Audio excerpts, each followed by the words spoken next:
Hello students, welcome back to my channel twin physics. আজ আমাদের আলোচনার টপিক ক্লাস 12 এর ছায়াপ্রকাশনী বই থেকে যে সলিউশন সিরিজটা চলছিল তার আজকে তড়িৎ চুম্বকত্ব অধ্যায় থেকে এমসিকিউ #1। আজকের ভিডিওতে আমরা 10টা প্রশ্ন নিয়ে আলোচনা করব। বলা ভালো আগামী দিনও 10টা করেই প্রশ্ন আলোচনা করব, কারণ মোট প্রশ্নের পরিমাণ হচ্ছে 62। 10টা করে করব আর লাস্টের ভিডিওতে তখন 12টা করে দেবো। তো আশা করি তোমরা সবাই ভালো আছো, সুস্থ আছো এবং তার চেয়ে বেশি ইম্পর্টেন্ট তোমাদের প্রিপারেশন ভীষণ ভালো চলছে। তড়িৎ শক্তি ও ক্ষমতা অধ্যায়টা সিলেবাসের বহির্ভূত হয়, সেই রিলেটেড কোনো সলিউশন আমি বানাচ্ছি না এবছর। যদি দরকার পড়ে গত বছরের ভিডিও তোমরা দেখতে পারো, চাইলে আমি লিঙ্ক দিয়ে দিতে পারি, কমেন্ট করবো, আমি দিয়ে দেবো, অসুবিধা নেই।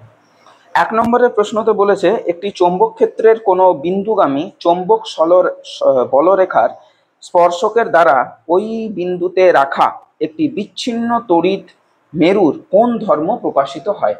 অর্থাৎ একটা যদি বিচ্ছিন্ন নর্থ পোল রাখা হয় কোনো একটা ম্যাগনেটিক ফিল্ডে, যদিও বিচ্ছিন্ন নর্থ পোল বানানো সম্ভব না, তাও বলা হচ্ছে যে চৌম্বক বলরেখার স্পর্শকের অভিমুখ দ্বারা, আচ্ছা চৌম্বক ক্ষেত্রের বিন্দুগামী চৌম্বক বলরেখার স্পর্শকের অভিমুখ দ্বারা ওই বিন্দুতে যদি একটা উত্তর মেরু রাখা হয়, অর্থাৎ ম্যাগনেটিক ফিল্ড বরাবর যদি একটা উত্তর মেরুকে রেখে দেওয়া হয়, প্লেস করা হয়, তাহলে উত্তর মেরুটার কোন ধর্মকে প্রকাশ পায় এইটা একটু বলি।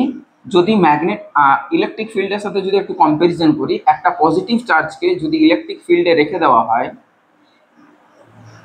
ওকে, একটা পজিটিভ চার্জকে যদি ইলেকট্রিক ফিল্ডে রেখে দেওয়া হয় তাহলে কি হয়, সে একটা বল অনুভব করে।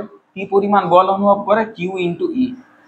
একই অ্যামাউন্টের বা একই রকম ভাবে যদি একটা নর্থ পোলকে একটা ম্যাগনেটিক ফিল্ড বি তে রেখে দেওয়া হয় এবং তার যদি মেরু শক্তি তোমরা পরবর্তী অধ্যায়ে পড়বে অবশ্যই, তো এটার যেমন আধানের যা ব্যাপার, ওর তেমনি মেরু শক্তির তাই ব্যাপার। একে ছোট হাতের এম দ্বারা চিহ্নিত করা হয়। ছোট হাতের এম বলতে এটা কিন্তু একেবারেই মাস নয়, এটা পোল স্ট্রেংথ বা মেরু শক্তি। তাহলে মেরু শক্তি গুণিত বি অর্থাৎ ম্যাগনেটিক ফিল্ড, এই পরিমাণ বল কিন্তু ও অনুভব করে। কথাটা বোঝা গেল? কোনো প্রবলেম নেই। এবার বল অনুভব করে মানেই তো তার সাইমেলটেনিয়াসলি একটা ত্বরণ থাকবে। কি থাকবে? তার সাথে সাথে একটা ত্বরণ থাকবে।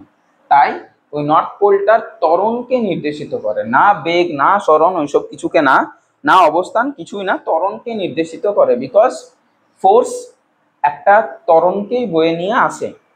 ওকে, তাহলে অপশন নাম্বার ডি হলো 2 নম্বরের প্রশ্ন। বলেছে কোনো বিন্দুতে চৌম্বক ক্ষেত্রের অভিমুখ ওই বিন্দুগামী চৌম্বক বলরেখার স্পর্শকের অভিমুখে, মানে কোনো একটা জায়গাতে ম্যাগনেটিক ফিল্ড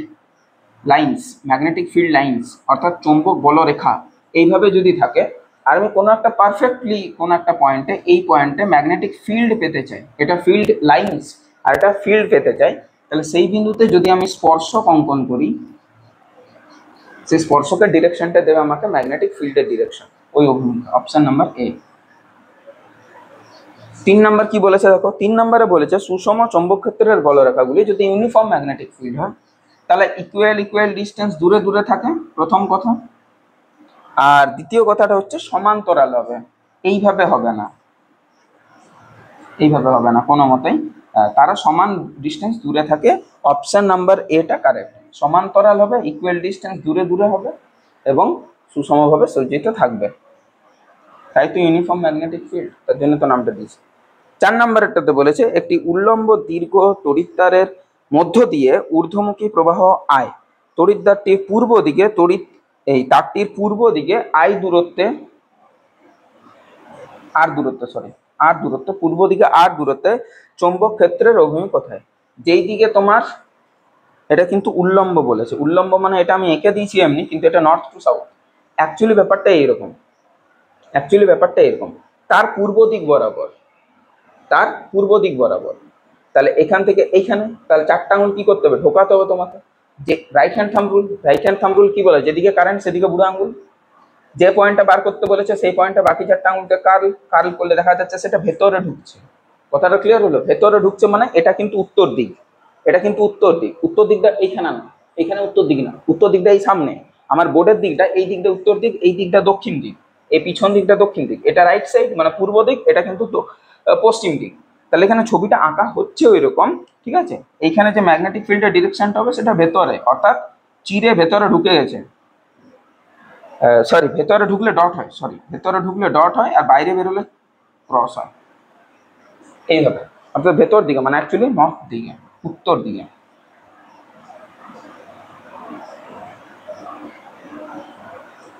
বি 5 নম্বর। 5 নম্বরে তোমাদের প্রশ্নটা যেটা দিয়েছে, একটি খাড়া ও সোজা পরিবাহীতে প্রবাহের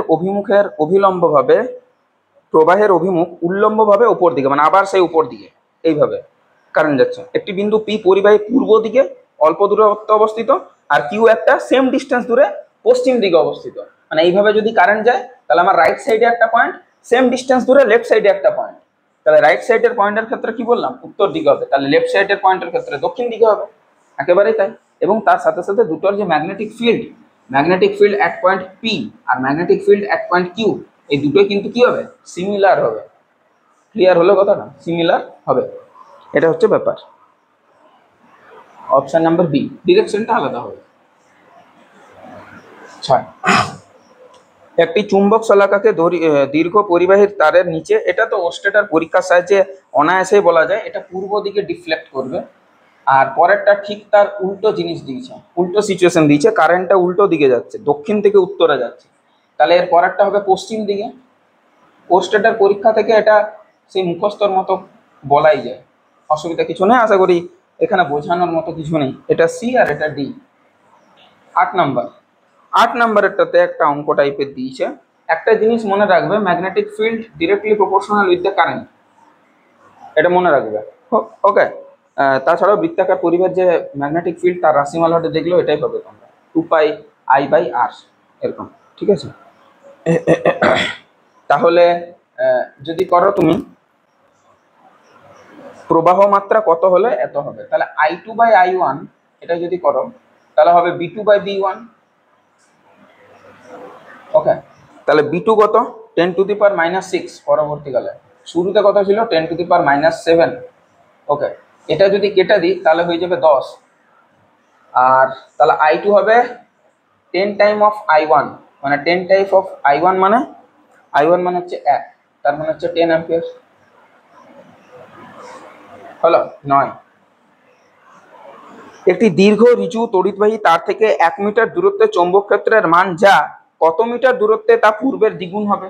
ডিস্টেন্সের সাথে কিন্তু আবার ইনভার্সলি প্রপোর্শনাল, 1/r।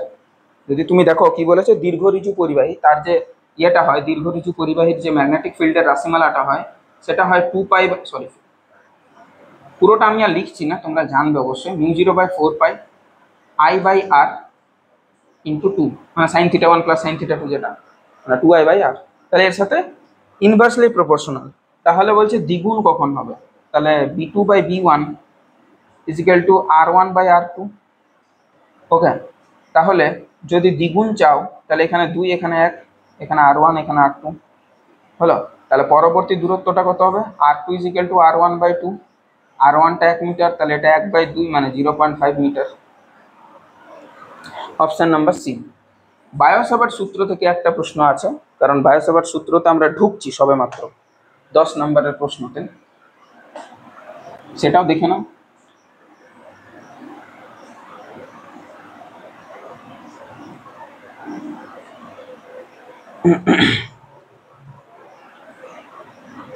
দশ নম্বর বায়োসাভার্ট ল।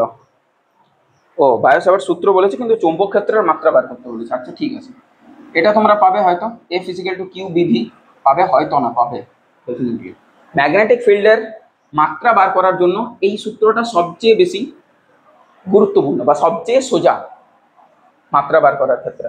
তাহলে ম্যাগনেটিক ফিল্ডের যদি মাত্রা পাও তাহলে সেটা কি হবে, এটা কার রাশিমালা, চৌম্বক বলের রাশিমালা। একটা চার্জ যদি ম্যাগনেটিক ফিল্ডে রেখে দেওয়া হয় তাহলে সেটা একটা চার্জ, একটা ফোর্স ফিল করে, ম্যাগনেটিক ফোর্স, এটা তার রাশিমালা। তাহলে বি হবে F/QV হলো। এফ এর হয় mLT⁻², কিউর হয় IT, ভি এর হয় LT ইনভার্স। একটা জিনিস মনে রাখবে, এলটা থাকবে না, এলটা কেটে গেল, mT⁻², I ইনভার্স।